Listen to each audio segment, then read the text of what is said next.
So this massive thing happened that was incredibly shifting for the new organization that came out of this. And it opened up a whole new set of capabilities and a whole new pace of innovation for your organization. And the way you look and operate, it sounds like is entirely different than what it was pre this event. With all of this that happened, can you share a little bit more about like the end state, what that's now enabled with the stuff that you're working on now and the room that's opened up, and now all of the exciting things that you get to now do because of leveraging this type of event? Can you give us a little bit more insight into what the impact has been around this? Sure. I mean, so immediately after the event, I think it was like, all right, we really had to focus on building the right capability to be able to, like, in 2 years, be able to do all the things we knew we wanted to be able to do. So I personally, for example, and I spoke about this at your conference last year, pivoted to streaming the Super Bowl in 4K. First time it had ever been done by anyone. And and because we weren't worried about all these other things, we could put this very audacious goal in place, which was actually in 1 year, not even related to the TSA. We decided we were going to do this independently ahead of schedule. Let's let's stream on our own brand new infrastructure at this new quality level, right?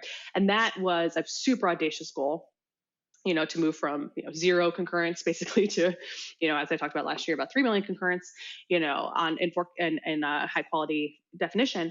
And so that was kind of like year one. It was like, all right, let's really start accelerating our delivery of these capabilities.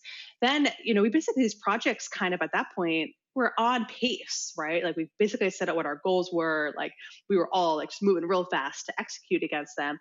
I was very burnt out from streaming, which is a very much a nights and weekends job, for all sports events and everything.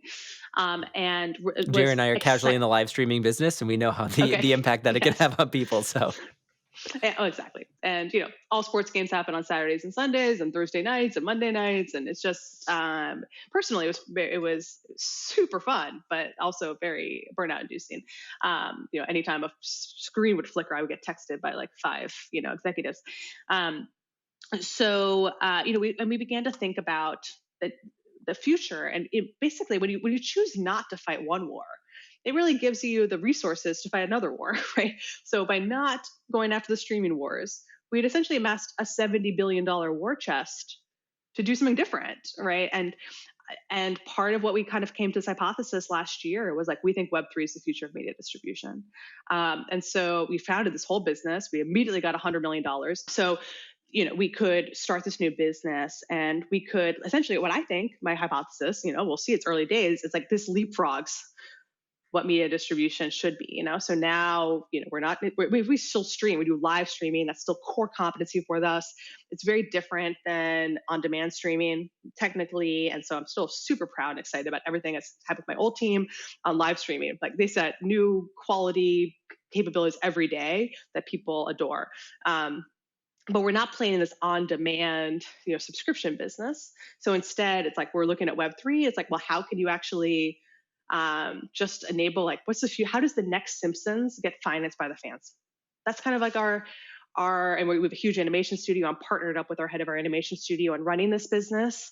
And, and so we have this huge creative team to be able to go after this. And it allows us to like really look into the future and make very big bets, like in crypto, that I think other media companies, it's harder to do if you have a lot of legacy, not just legacy technology, but also associated with that is legacy content rights and distribution rights. And like, oh, well, I can't sell this piece of content directly to the fan because I entered into this carriage deal with this cable company and they have the rights in this country for 4 years, right? Like all that is gone. So we have a lot more freedom.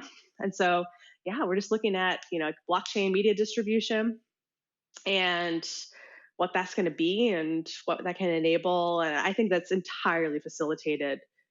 I mean, it's not just me personally, my time and my boss's time and, the team's time, but it's also like the budget and the headspace and the vision, like the fact that, the executive team trusted us, right? And we delivered on the then the whole replatforming in 2 years thing.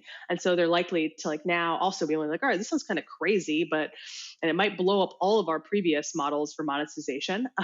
But like we're willing to take like a bet, and we've kind of built up some trust.